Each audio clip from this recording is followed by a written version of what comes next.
of attorney is a device by which you can appoint somebody else to manage your affairs if you are unable to do it for yourself, or just to help you manage your affairs if you can only manage them to an extent yourself.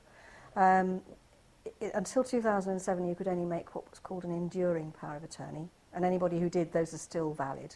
You just can't make a new one of those anymore. Those dealt only with money and property. It wasn't possible to make a power of attorney to deal with your medical decisions and welfare, where you should live, for example, if you needed to go into a nursing home. So there was, in 2007, two sorts of powers of attorney were set up. They're both called lasting powers, but one's a lasting power for your property and affairs, so rather like the old EPA, enduring power. And the other one is a lasting power for health and welfare. And the beauty of them is that you can appoint the person or people that you would choose to manage your affairs if you can't do it anymore, rather than, you know, if disaster strikes, let's say you had a stroke, can't manage your affairs, maybe only for a few weeks, but during that period somebody has got to keep the show on the road. And the alternative to you having an attorney is that somebody will apply to the court for a deputy to be appointed. That's what used to be called a receiver. That might be a member of the family, it might be a family solicitor, it could be a panel deputy. There are 60 of those around the UK, or England and Wales, I should say correctly, of whom I'm one. The nice thing about a power of attorney is that you can choose for yourself, and it can be a member of the family, professional, combination of those if you feel that there are issues that a member of the family might need a hand with.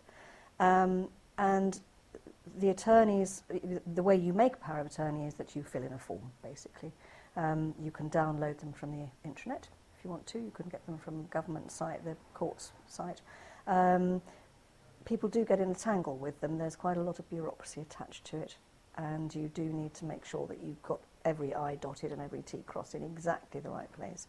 You have to pay a court fee of £130 for registering power once you've made it at the Office of the Public Guardian, who then keep a light hand eye on things to make sure that nobody's doing what they oughtn't.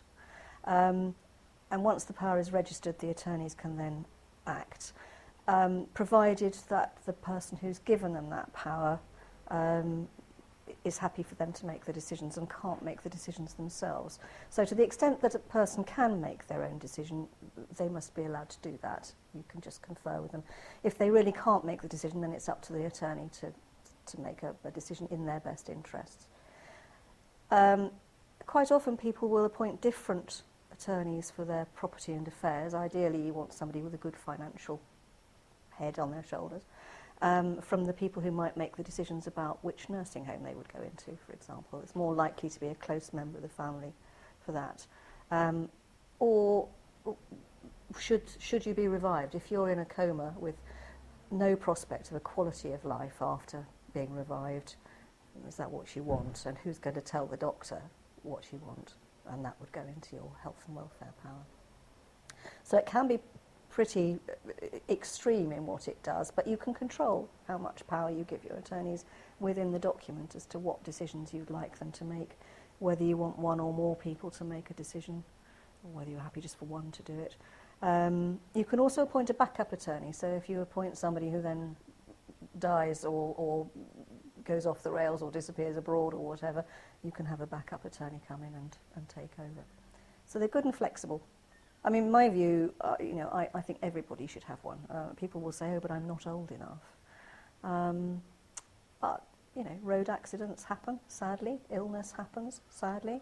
And, you know, just because you're 20 doesn't mean to say it's not going to happen to you. Just because you're not wealthy doesn't mean to say that you don't have affairs that need managing. I've got a young lady, very young lady, who had a difficult time at birth.